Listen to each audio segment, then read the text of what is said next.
what does it feel like to be colonized by the United States of America in the 21st century?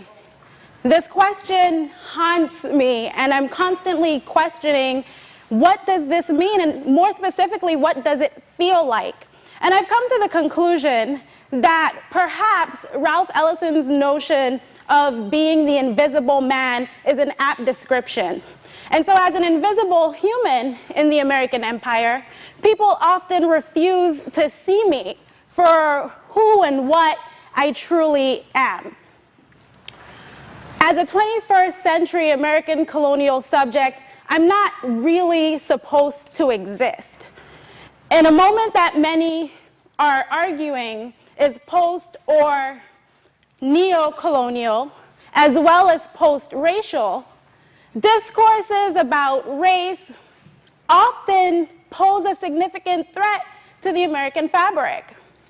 And so while we know that there are major wealth disparities between white and non-white groups in the United States, that many schools in the US are still largely segregated, and that black and brown people are disproportionately policed and incarcerated, discussions about race are still incredibly taboo at best and often volatile.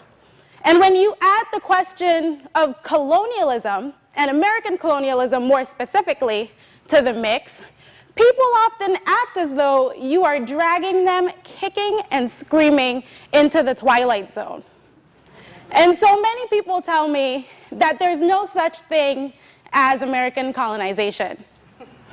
That the United States of America broke the yoke of British colonial rule and is actually a champion for anti-colonial thought and practice.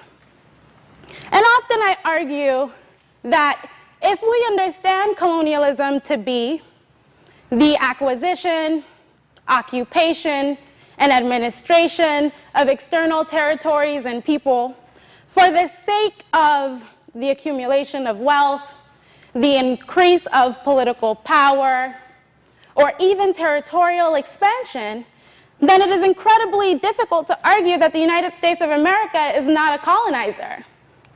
And if we look at the history of American colonization, many scholars who study blackness and indigeneity have argued that the United States of America has colonized people since its inception. And when we look specifically at the Monroe Doctrine, Manifest Destiny, and the expansion of American territory westward, we also know that the colonization of America's indigenous people and the construction of indigenous people as native, savage, uncivilized others plays a central role to the nation's development. And if we continue to look throughout American history, we see that this logic of domination also extends itself to America's occupation of the Caribbean region, first in the Spanish-American War, and later through the use of military force to occupy islands like Haiti, Grenada, Puerto Rico, the US Virgin Islands. And if we continue having these conversations, we also know that American colonialism, like its predecessors, is inherently racist. The insular cases of 1901 to 1922, the legislators in the continental United States decided that people in the United States, Virgin Islands, and other American territories were foreign in a domestic sense. The inhabitants of America's island areas would be second-class citizens, primarily because we were predominantly non-white spaces. And as alien races and quote-unquote savage people, we could not be made good citizens. And today, in 2015, the US Supreme Court upholds the racist logic of the insular cases by using them to argue that the people of American Samoa, as well as other people in America's island areas, do not have a constitutional right to American citizenship. And so as second-class citizens in the American empire, we have truncated voting rights. People in American territories are not able to vote for the President of the United States of America, despite the fact that this president is able to send inhabitants of these territories to war. And so often, it's an incredibly painful feeling to watch family members go off to fight for a nation that says that we do not have the right to vote, and because of our non-whiteness, primarily, that we cannot truly be good citizens. Additionally, people in American territories have limited political sovereignty, as these islands are managed by the United States Congress, and more specifically, the Department of the Interior. And also, we have what many scholars call peripheral economic dynamics. And this simply means that our economies are exploited by the continental United States of America, as many American corporations have tax incentives that allow them to establish companies in these territories and build wealth accumulation for the core, while our local economies struggle to compete because we don't have the same social and economic capital. And so while we think through these questions of occupation and decolonization in the 21st century, it becomes critical that we center America's island areas in these discourses. And so it's important that we do this for three primary reasons. And all of these reasons center around what Dr. Martin Luther King Jr. says in his letter from Birmingham jail, that an injustice anywhere is a threat to justice everywhere. And so the first reason why we have to have these uncomfortable conversations about race and American colonialism is this. In the 21st century, it's time for us to think critically about how we can decolonize occupied spaces. And so if there are 17 remaining non-self-governing territories in the world, according to the United Nations, and if the United States of America possesses several of these territories, many of which struggle with issues of rampant poverty, poor education systems, increased crime rates, unemployment rates that are almost double that of the continental United States of America. While people in the territory must take responsibility for our issues, we must also consider the ways in which American occupation contributes to a lot of the problems that we face here.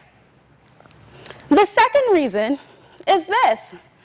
If we are going to unpack systemic racism in the continental United States of America and the American empire, largely speaking, then we have to consider the ways in which the logics of American racism are manifested across time and space. And in order to do this, we really have to center people in American territories as well. There are several parallels between the practices of racism. We see that the stereotypes about non-white people resulted in the rampant sterilization of both black women in the continental United States and Puerto Rican women in the Caribbean. And what we hear when people talk about Black lives mattering in the continental United States, while people in America's island areas talk about the need for equal rights under the American flag, is really a call for questioning the ways in which the United States of America continues to dehumanize people of color. And so if we understand colonialism to be rooted in this question of what Amy Césaire calls thingification, which is really the objectification and dehumanization of people, then we understand that people in American territories and people in the continental United States have a linked fate. And we are really all struggling for recognized humanity under the American flag. And so the third reason of why we need to continue having these painful conversations about race and American colonialism is quite simple. Many scholars of race and the American nation state have argued that when we look at the violation of American citizens' rights in a post-9/11 America, sometimes we argue that the stripping of constitutional rights is a new phenomenon. However, scholars like Anthony Bogues and others have said that we can't quite say that this phenomenon is new if we center people of color and if we center American colonial subjects. Because as we have seen throughout the history of American colonization, people of color were not always granted constitutional rights under the American flag. And so the marginalization of American colonial subjects really and truly sets a legal precedent for the marginalization of all American citizens. And so often, when we have these conversations about what does it feel like to be colonized by the United States of America in the 21st century, I am aware of the fact that we may not always agree. Some people may have different perceptions of how racism operates or what the path to decolonization may look like. Some people might say that the American territories should pursue statehood. Others might say that we need to push for independence. And while this is a very volatile conversation, it often makes us uncomfortable simply because it forces us to sit with the weight of our humanity, but also to think very critically about the ways in which we dehumanize those around us.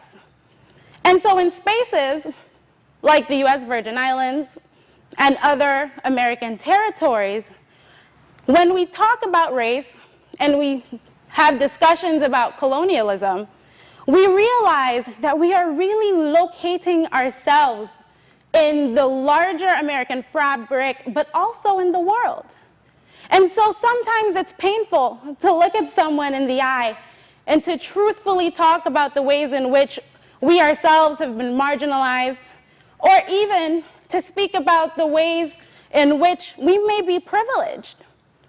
There are many ways in which guilt is often used to derail discussions about race and colonial subjectivities. But if we truly would like to live in a post-racial or post-colonial society, then we honestly have to be candid with ourselves and with each other. And in order to do this, we must talk about race and American colonialism in an effort to move toward the equitable and just society that we can actually create. So thank you.